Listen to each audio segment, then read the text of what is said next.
videos, so I've been seeing a lot of comments in my videos from people asking similar questions about what the best jailbreak options are. Depending on what firmware you're on, should you update to 12.02? Should you update to 12.50 to get the free Lua DMOS that can be used to load future jailbreaks? What's the best firmware to be on for jailbreaking right now, and so on? So that's what I'm covering here in this video. To see where things stand now that this new jailbreak is with us, okay? So in order to not overcomplicate I'm using 9.00 as the minimum firmware. Even though many of these jailbreaks work on lower firmwares, 9.00, they often don't get much support, with a notable exception, 5.05 and 6.7. So if you're still on those firmwares, my advice is to just stick with it. As long as you can still access backports to run the latest games, then you're more or less good. Since most homebrew has legacy support for those firmwares. But for most people, they're on firmwares from 9.00 onwards. So we basically have a jailbreak on 9.00,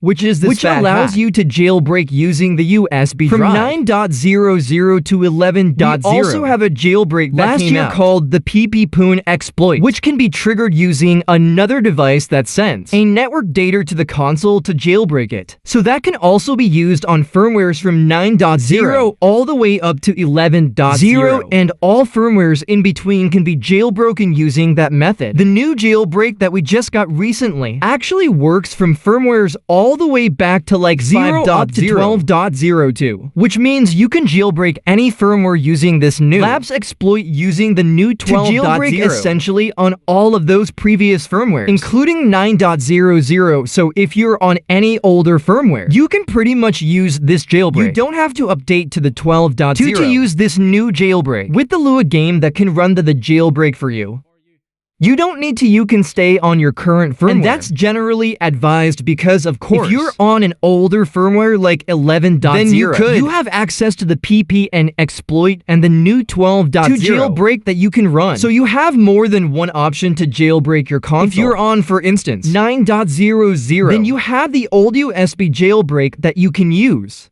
And you've got the old PP-Poon exploit from last year. And you also now have this new 12.0 to jailbreak that you can run with the Lua game. Now, another big advantage as well here is that you can actually load the new 12.0 to jailbreak using the web browser up to 9.60 firmware. So that means that if you're on 9.00 up to 9.60, you can also load the new jailbreak. Now, using the web browser on those firmwares too. There are some bugs at the moment with that particular method. You can get black screen issues with certain games when loading it from the web browser. And you can also run into some save data corruption issues as well. But those issues are likely to get fixed in time. And then you'll be able to kind of rely on that method to jailbreak your console. Up to 9.60. The general advice is to stay on as low a firmware as possible. And you can see why, right? If you're on 9.00, you have access to, again, the USB's fat hack jailbreak. You have access to the PP-Poon exploit through the network connection. You also have access to the new 12.0 to jailbreak that you can run on 9.00. And you can load it from the Lua games. And you can also load it from the web browser. So for different ways that you can jailbreak your console. If you're on 9.00, no real reason why you would want to update to 12.0 of those methods, and only being able to jailbreak using one method. If we go up to 9.60, you know, all the way up to 9.60, you can jailbreak again using the new 12.0 to jailbreak from the web browser and from the Lua game.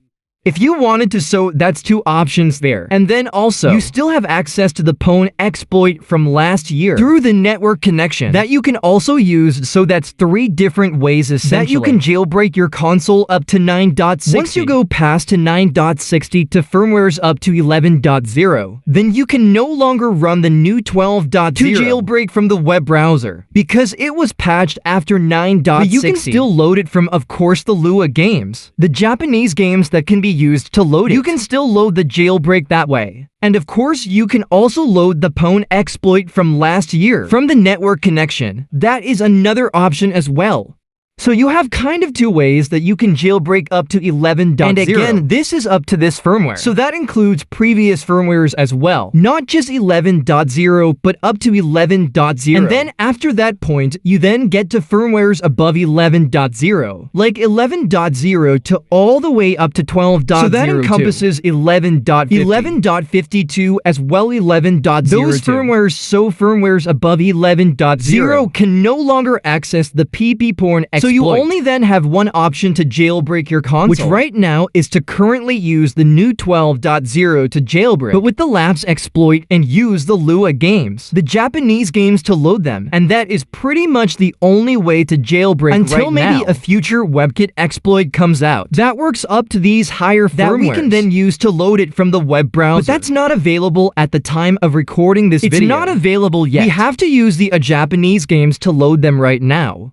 So that is the general idea, and just by looking at this, you can clearly see why. The general advice is always to stay on as low a firmware as possible. Because the lower firmwares we go here, the more jailbreaks, the more vulnerabilities are available to you. Especially since this new jailbreak can run all of these older firmwares too. So if you're on 9.0, you can use the new jailbreak that just came out on 9.0. You don't have to update, but you also have access to all the old jailbreaks too. Whereas if you update to 12.0, you only have access to the new jailbreak and none of the previous ones. So that is why the general advice is always to stay on as lower firmware as you possibly can. Now, if you're already on the latest firmware where you're not able to take advantage of any of these jailbreaks, then yes, you can prepare for future jailbreaks by getting the free demo versions of these Japanese games so that you will not have to buy a physical copy when a new jailbreak comes out. And then you can use the Lua loader with those free demo versions of those games to load any future jailbreaks that come out for the PS4. But you should not update from an older firmware, obviously, to 12.50 to get those free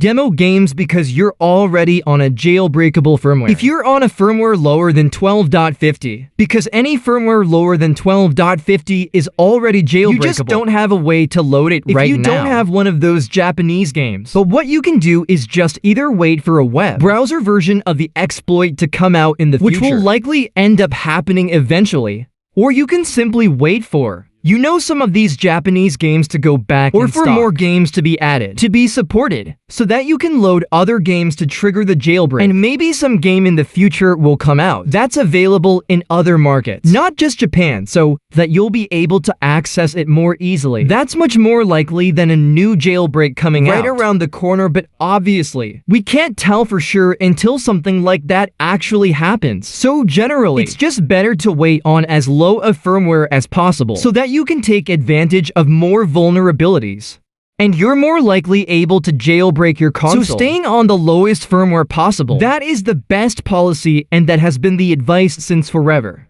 Pretty much with the PlayStation 4. So yeah, that is the general advice there. So a few other things just to mention here. So Gold 10 itself is only available up to 11.0 right now. It should be getting ported to 12.0 so hopefully it'll be out soon. In the meantime, again, you can use the HenvTX, which is like this open source version of Hen, which gives you the basic features. It's also getting a few updates like FTP being added to it, plug-in functionality. But generally Gold Hen has a lot more features. So once it gets ported over, you can use Gold Hen, but in the meantime, you can use HenvTX. These kind of open source versions of the homebrew, and they will allow you to get set up to be able to run your homebrew applications and your fake packages. Getting your PS4 game backups and stuff running. You can do so right now with HenvTX on firmwares 11.02 up to 12.0, to which again includes all firmwares in between. And then once Gold Hen gets ported, you can then switch over to use that instead.